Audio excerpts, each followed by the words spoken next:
Hello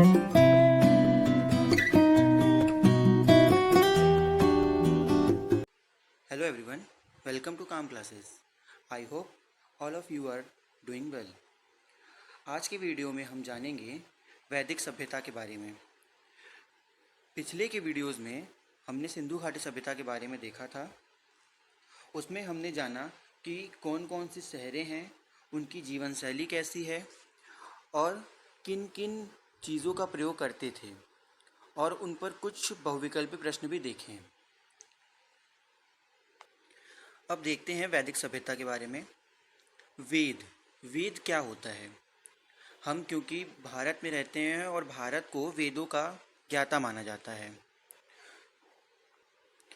तो वैदिक सभ्यता में हम जानेंगे कि वेद क्या होते हैं, वेद का प्रारंभ कैसे हुआ, वेदों को किसने लिखा, वेद कहाँ से आए, इन सारी चीज़ों के बारे में हम देखेंगे।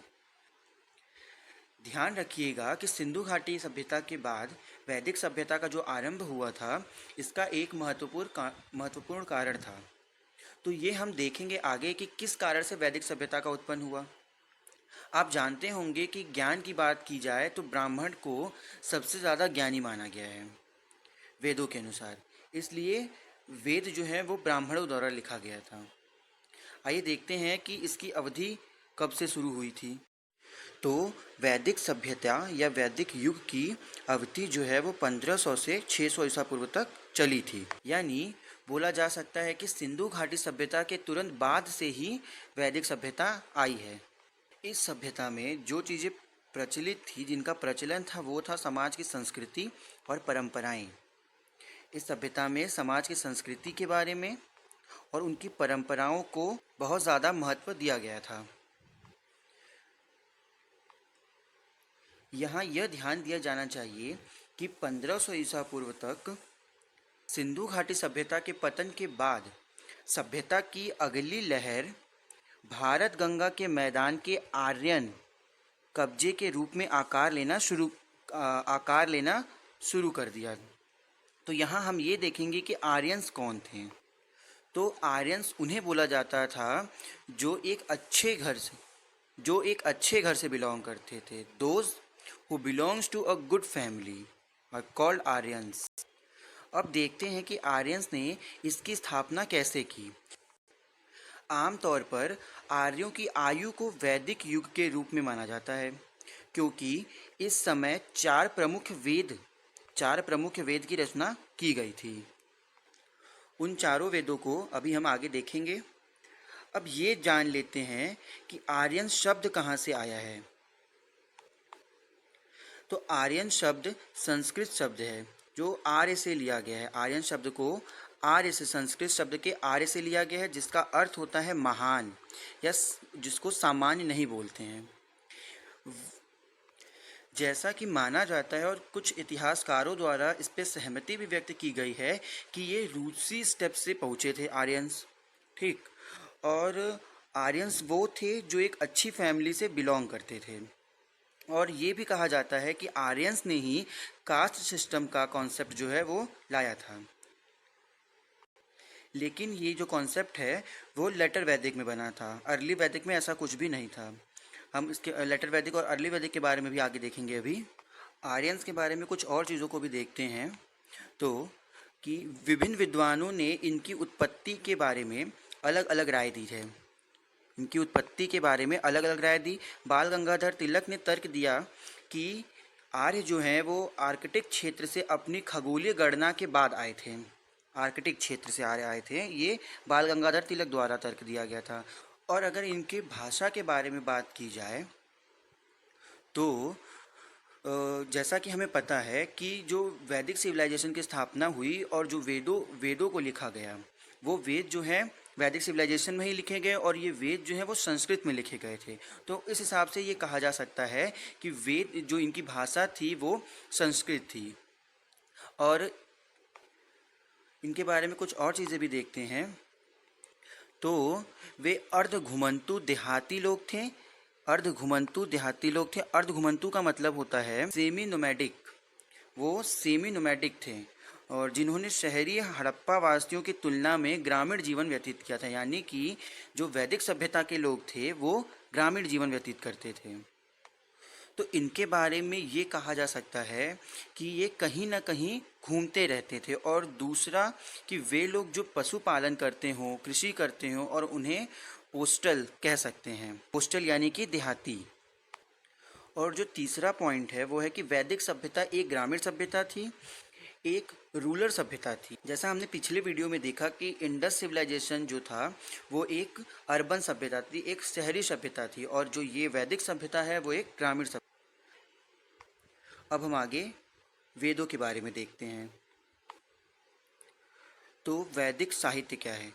वेद शब्द का अर्थ संस्कृत में श्रेष्ठ ज्ञान है, और 4 प्रमुख वेद वैदिक साहित्य का निर्माण करते हैं, और ये जो हैं वो ऋग्वेद, यजुर्वेद, सामवेद और अथर्ववेद के नाम से जाने जाते हैं। एक बात बता दें कि ये रियलिटी है कि वेदों का ज्ञान पाना इतना आसान नहीं होता है, और ये ज्ञान जो पा लेता है उससे बहुत शक्तिशाली माना जाता है। पर हम सभी रावण के बारे में जानते हैं, जिसे सभी वेदों का ज्ञान था, इसलिए रावण इतना शक्तिशाली था। तो इन सब पर क्वेश्चन बन सकता है कि पहला वेद कौन सा था। तो जो पहला वेद था वो था ऋग्वेद, और दूसरा वेद था यजुर्वेद, तीसरा था सामवेद, और चौथा था अथर्ववेद। तो ये याद रखने वाले पॉइंट्स हैं पहले तो, जिन पर क्वेश्चंस बन सकते हैं। और वेद शब्द जो है वो संस्कृत से लिया गया, जिसका अर्थ होता है श्रेष्ठ ज्ञान। जिसके पास सबसे श्रेष्ठ ज्ञान होता है उसे वेद का ज्ञाता माना जाता है। अब हम आगे देखते हैं। तो पहला है ऋग्वेद। ऋग्वेद जो है सबसे प्राचीनतम और पवित्रतम वेद है, और इसे ही वैदिक साहित्य का आधार माना जाता है। वैदिक साहित्य का प्रमुख आधार ऋग्वेद को माना जाता है। इसमें 10 मंडल, 1028 सूक्त और 10,580 ऋचाएँ हैं, ठीक। और ऋग्वेद के तीसरे मंडल में, जिस 10 मंडल की बात कर रहे हैं उसके तीसरे मंडल में ही गायत्री मंत्र का उल्लेख है। गायत्री मंत्र ऋग्वेद में ही है, जो कि ऋग्वेद के तीसरे मंडल में होता है। और इस ग्रंथ से तत्कालीन सामाजिक, राजनीतिक एवं आर्थिक स्थिति का पता चलता है। तत्कालीन सामाजिक, राजनीतिक और आर्थिक स्थिति का पता इस ग्रंथ से चलता है। दूसरा देखते हैं यजुर्वेद। इसमें जो है यज्ञ संबंधित विधि विधानों का वर्णन मिलता है। यज्ञ संबंधित विधि विधान है इसमें, यहाँ पे है। और जो ये वेद है वो गद्य और पद्य दोनों में है, मतलब इसे बोलने के साथ साथ लिखा भी गया है। और इसके 2 भाग हैं, शुक्ल यजुर्वेद और कृष्ण यजुर्वेद, ठीक। तो शुक्ल यजुर्वेद में जो है केवल श्लोक पढ़े जाते हैं, और कृष्ण यजुर्वेद में श्लोकों के साथ साथ उनकी व्याख्या भी की जाती है। मतलब कि जो शुक्ल यजुर्वेद है उसमें केवल जो श्लोक लिखे गए हैं उन्हें केवल एज इट इज़ पढ़ा जाता है, पर जो कृष्ण यजुर्वेद है उसमें श्लोक को पढ़ने के साथ साथ उसकी व्याख्या भी मिलती है। आगे देखते हैं सामवेद। तो सामवेद जो है इसमें 1549 अथवा 1810 के लगभग श्लोक हैं, ठीक। और यज्ञ के अवसर पर इन श्लोकों को गाया जाता है। सामवेद में जो है जो श्लोक हैं उनको गाया जाता है, और ये यज्ञ के समय पर गाया जाता है। और जो भारतीय संगीत है, भारतीय संगीत की उत्पत्ति जो है इसी वेद में मिलती है, ठीक। भारतीय संगीत का मतलब जो आज के ज़माने में संगीत है उसकी बात नहीं कर रहे हैं। जो भजन होते हैं, जो श्लोक होते हैं, जिन्हें गाया जाता है, जो सुर की बात करते हैं, जो 7 सुर है, वो इसी वेद में मिलते हैं। अब चौथा वेद देखते हैं अथर्ववेद। तो अथर्ववेद में क्या है, इसमें 20 मंडल होते हैं, 731 जो है ऋचाएँ होती हैं, और 5839 मंत्र हैं इसमें, ठीक। और अथर्ववेद में ही भूत प्रेत को अपने वश में करने का मंत्र दिया गया है। इसके अलावा इसके 2 और भाग हैं, जो हैं पैपलाद और दूसरा है शौनक। पैपलाद और शौनक जो है इसके 2 भाग हैं, और इसमें 20 मंडल होते हैं। अब हम वेदों के अलावा कुछ और चीज़ों को देखेंगे। तो वेदों के अलावा जो है वो ब्राह्मण, उपनिषद, आर्यक और महाकाव्य, जिसमें 2 महाकाव्य थे, रामायण और महाभारत। तो इनके बारे में अलग अलग देखते हैं। तो सबसे पहले जो आता है वो है ब्राह्मण ग्रंथ। ब्राह्मण ग्रंथ में जो है कि वेदों की ऋषियों द्वारा गद्य में की गई सरल व्याख्या को ब्राह्मण ग्रंथ बोलते हैं। ब्राह्मण ग्रंथ क्या होता है कि जो ऋषियों द्वारा वेदों को जो लिखा गया है या जो बोला गया है उसकी सरल व्याख्या को ब्राह्मण ग्रंथ बोलते हैं। जो ऋषियों ने वेदों को बोला है उसकी सरल व्याख्या को ब्राह्मण ग्रंथ बोला गया है। और ब्राह्मण ग्रंथ में ही राज्याभिषेक, उत्सव, वैदिक काल के राजाओं का वर्णन दिया गया है। ठीक, आगे देखते हैं आरण्यक। आरण्यक क्या होता है कि इसमें आत्मा, मृत्यु एवं जीवन संबंधित विषयों का वर्णन मिलता है। आत्मा से, मृत्यु से और जीवन से कि उसमें क्या चीज़ें होती हैं, कैसे होती, इनसे संबंधित जो विषय है उसका वर्णन आरण्यक में मिलता है। और इसका जो पठन पाठन है वो वानप्रस्थी मुनि और वनवासियों द्वारा वन में किया गया है। इसका जो पठन पाठन वन में किया गया है, जो कि वानप्रस्थी मुनि और वनवासियों द्वारा किया गया है, इसलिए इस ग्रंथ का नाम आरण्यक पड़ा है। ठीक, आगे देखते हैं उपनिषद। तो उपनिषद में क्या है कि उपनिषद में ब्रह्मा एवं आत्मा संबंधित विषयों पर उच्च कोटि का दार्शनिक चिंतन है। उच्च कोटि का दार्शनिक चिंतन है ब्रह्मा एवं आत्मा संबंधित विषयों पर। और जिसकी संख्या है वो है 108। जो उपनिषदों की संख्या है वो है 108, जिसमें से 12 उपनिषद जो हैं प्रमुख हैं। ठीक, और जो ये उपनिषद 12 उपनिषद हैं वो कुछ तो गद्यात्मक हैं और कुछ तो हैं पद्यात्मक हैं। ठीक है, अब आगे देखते हैं कि रामायण और महाभारत, जो दो महाकाव्य हैं रामायण और महाभारत। जो रामायण के लेखक थे, रामायण की रचना जिन्होंने की थी वो थे वाल्मीकि, और महाभारत की रचना की थी वेद व्यास ने।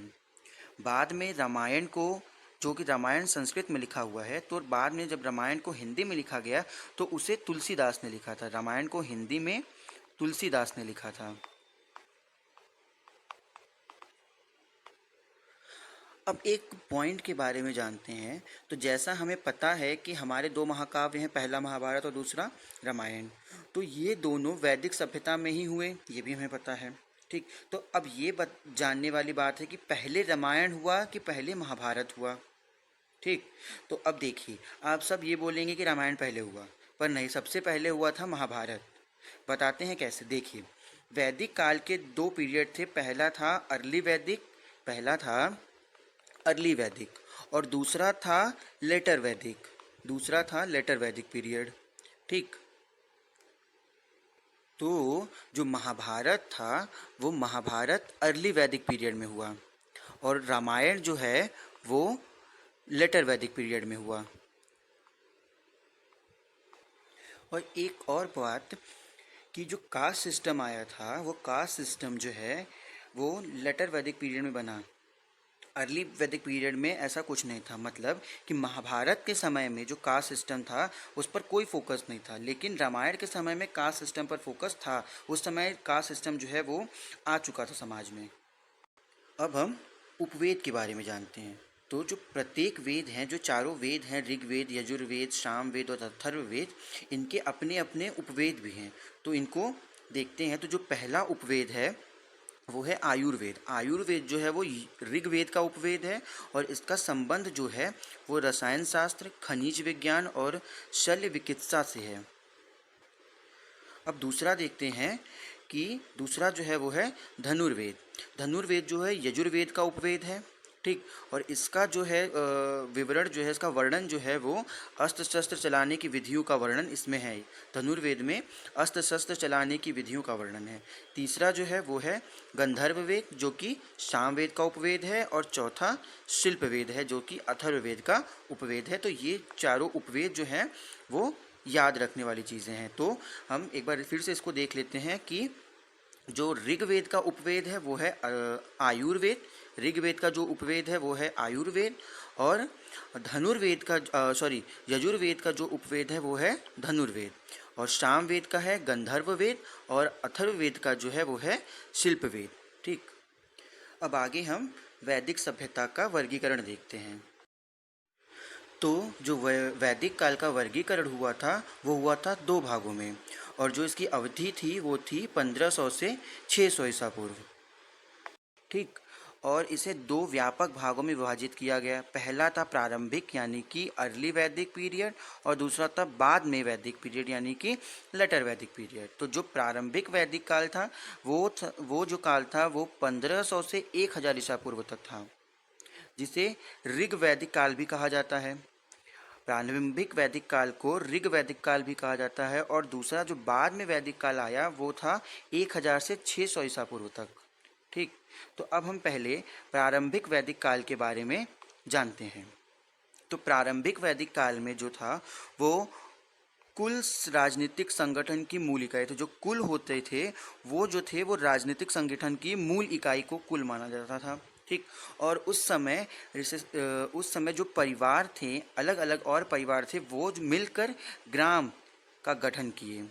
जैसे कि अलग अलग ग्राम बनाए गए। मतलब कि जो जिस कुल के लोग थे, वो कुल के जो परिवार थे, जो उनके रिश्तेदार थे, वही मिलकर अलग अलग गांव बनाए, जिसमें वो अपने अपने हिसाब से रहने लगे। और इसी सभ्यता से ही कुलवाद का जो है प्रचलन स्टार्ट हो गया। यानी कि एक कुल का ही व्यक्ति एक साम्राज्य का मालिक, उसी का अधिकार होगा, उसके वंशज ही उस पर राज करते रहेंगे। ये जो वो इसी सभ्यता में, वैदिक सभ्यता में ही शुरू हुआ था, प्रारंभिक वैदिक सभ्यता में ही। आगे और चीज़ें देखते हैं। तो सर्वोच्च राजनीतिक और प्रशासनिक इकाई जो है वो जन या जनजाति थी। तो महाभारत के समय में जो कुरुवंश था, जो आर्यावर्त पे राज करता था, कुरुवंश जो है वो आर्यावर्त में शासन करता था। और ये जो कुरुवंश के थे वो क्षत्रिय थे। तो ये जो राज करते थे, जो जिन पर शासन करते थे, वो थे शूद्र और वैश्य। वैश्य शूद्र पर ये अपना शासन करते थे। तो जो जन और जनजाति थी जिन पर ये शासन करते थे वो थे शूद्र और वैश्य। ठीक, तो जो सर्वोच्च राजनीतिक और प्रशासनिक इकाई कहा जा रहा है वो उन्हीं को कहा जा रहा है। और जो राज करते थे, मतलब जो शासन करते थे, वो थे क्षत्रिय और ब्राह्मण थे। और वैसे ही आदिवासी राज्य भी थे। कई आदिवासी राज्य जैसे भरत, मत्स्य, यदु और पुरु, ये भी आदिवासी राज्य थे जो कि अपने अपने अलग तरीके से अपने जीवन शैली को आगे बढ़ा रहे थे। और इनका भी जो समाज था वो इसी प्रकार था। इसमें भी एक व्यक्ति राजा होता था और वो एक समुदाय को संभालता था। उसमें हो रही चीज़ों के बारे में देखता था, उन्हें किस चीज़ की ज़रूरत है उसके बारे में काम करता था, जो वहाँ का एक व्यक्ति जिसे राजा मानते थे वो लोग। तो ये कह सकते हैं कि जो राजा प्रथा थी कि वो वैदिक काल में, प्रारंभिक वैदिक काल में प्रचलित थी। यानी कि राज्य का प्रमुख जो होगा वो राजन या राजा था।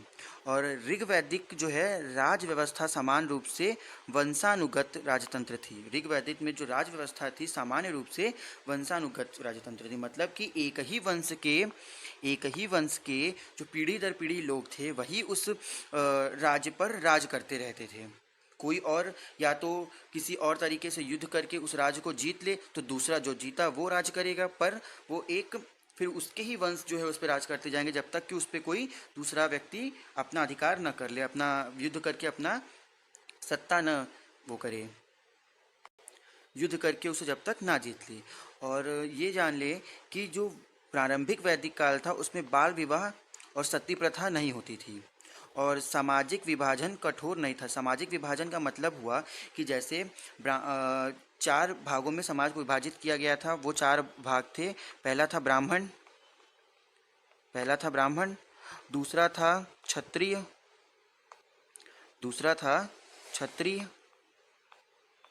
ठीक, और तीसरा था वैश्य, और चौथा था शूद्र। तो इन चारों में जो है कठोर विभाजन नहीं था। मतलब कि ब्राह्मण है तो वो वैश्य या शूद्र उन्हें नहीं छुए, जैसा कि बाद के वैदिक काल में ये चीज़ आ गई थी। तो प्रारंभिक वैदिक काल में इस सामाजिक विभाजन पर उतना कोई कठोर नियम नहीं था जैसा कि बाद के वैदिक काल में हुआ था। अब देखते हैं कि इस काल के लोग कैसे रहते थे, इनकी जीवन शैली कैसी थी। ठीक, तो जो ऋग्वैदिक के लोग थे, वो पशुपालक थे। यानी कि पशुपालन करते थे, गाय चराना और तरीके के पशुओं को पालन करना वो ऋग्वैदिक काल के लोग करते थे। पशुपालन करने वाले लोग थे ऋग्वैदिक काल के। श्रमिकों द्वारा तांबा, कांच और लोहे के साथ साथ विभिन्न प्रकार के लेख बनाए गए थे इस वैदिक काल में, जैसा कि खोज में पता चला है। और आगे देखते हैं तो प्रारंभिक वैदिक काल में जो है वो नदियों ने परिवहन के साधन के रूप में काम किया, यानी कि आवागमन या व्यापार के तौर पे नदियों का सहारा लिया गया। नदियों ने परिवहन के साधन के रूप में काम किया, यानी कि यात्रा के लिए भी नदियों को चुना गया। और कुछ महत्वपूर्ण ऋग्वेद के जो देवता थे वो थे पृथ्वी, अग्नि, पवन और वरुण। ठीक, जो पृथ्वी, अग्नि आपको पता ही है, पवन वायु के देवता को बोलते थे, वरुण वर्षा के देवता को, और इंद्र जो थे वो थंडर, यानी कि जो देवताओं के राजा थे उन्हें इंद्र बोला जाता था। और इंद्र सबके लोकप्रिय थे। और उसके बाद आते थे अग्नि। और उस समय देवताओं और लोगों के बीच में एक मध्यस्थ था, मतलब कि वे अपनी चीज़ों को एक सहजता के साथ देवताओं से कह सकते थे, उनसे मांग सकते थे। और वरुण जो थे वो प्राकृतिक व्यवस्था के धारक थे। आगे देखते हैं कि जो उसमें महिला देवता थी, यानी कि जो देवियों का स्थान था, वो उस स्थान पर अदिति और उषा देवी को माना जाता था। और उस समय के लोग मंदिर नहीं जाते थे और ना ही किसी मूर्ति की पूजा करते थे। जो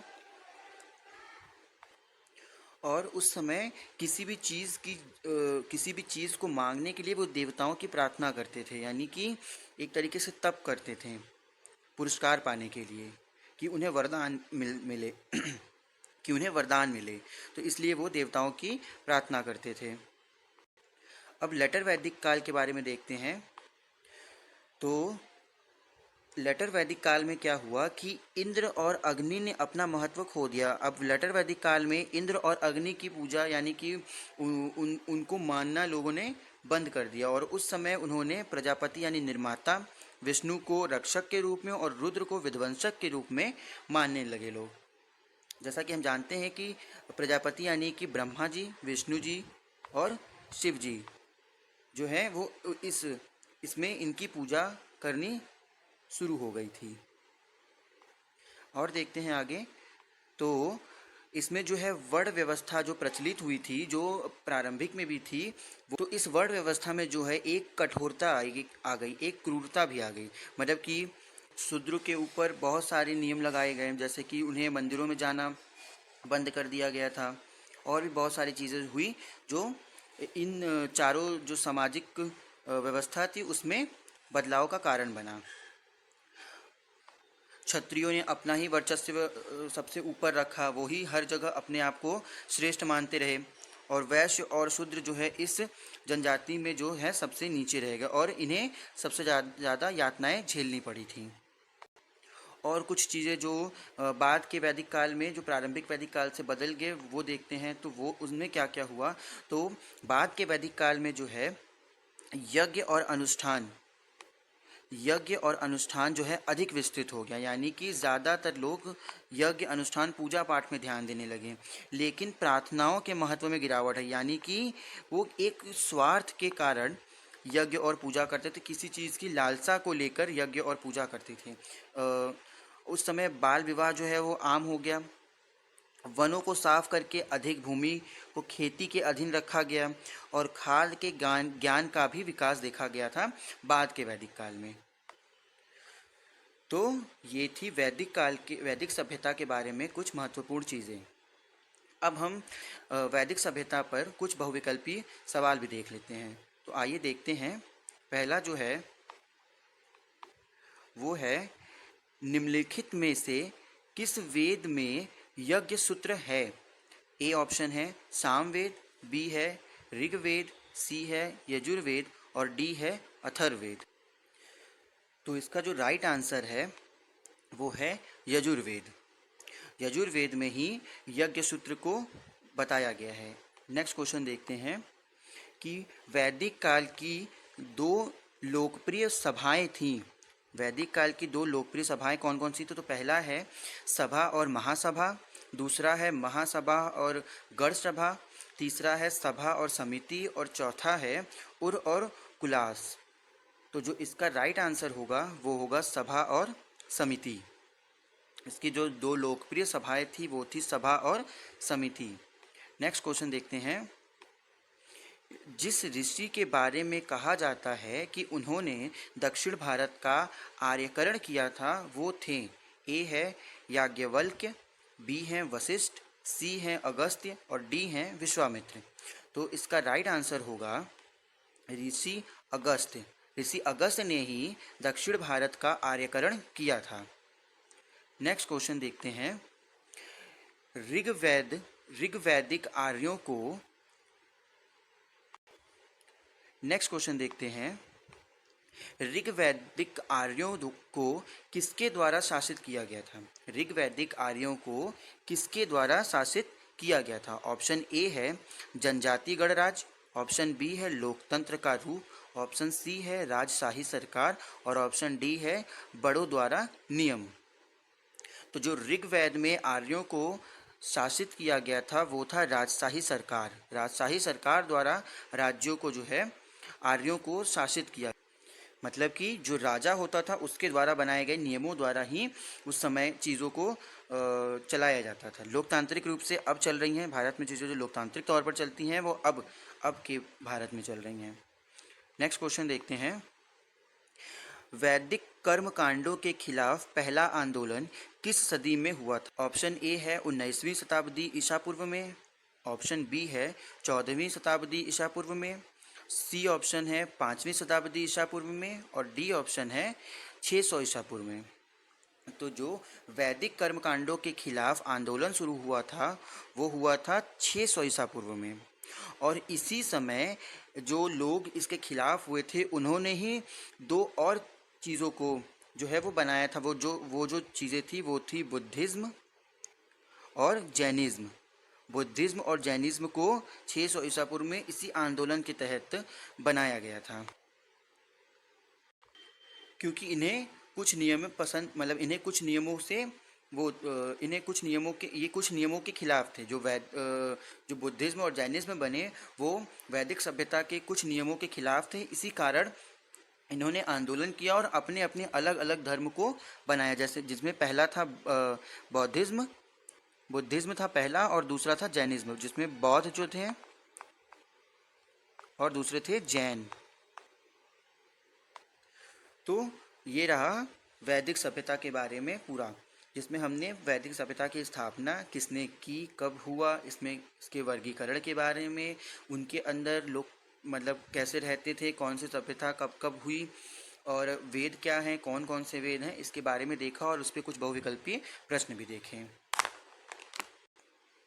अब हम अगले वीडियो में महाजनपद के बारे में देखेंगे। तो अगर आपको ये वीडियो अच्छी लगी हो तो इस वीडियो को लाइक शेयर करिएगा और चैनल को सब्सक्राइब भी ज़रूर करिएगा। आज के लिए इतना ही। Thank you.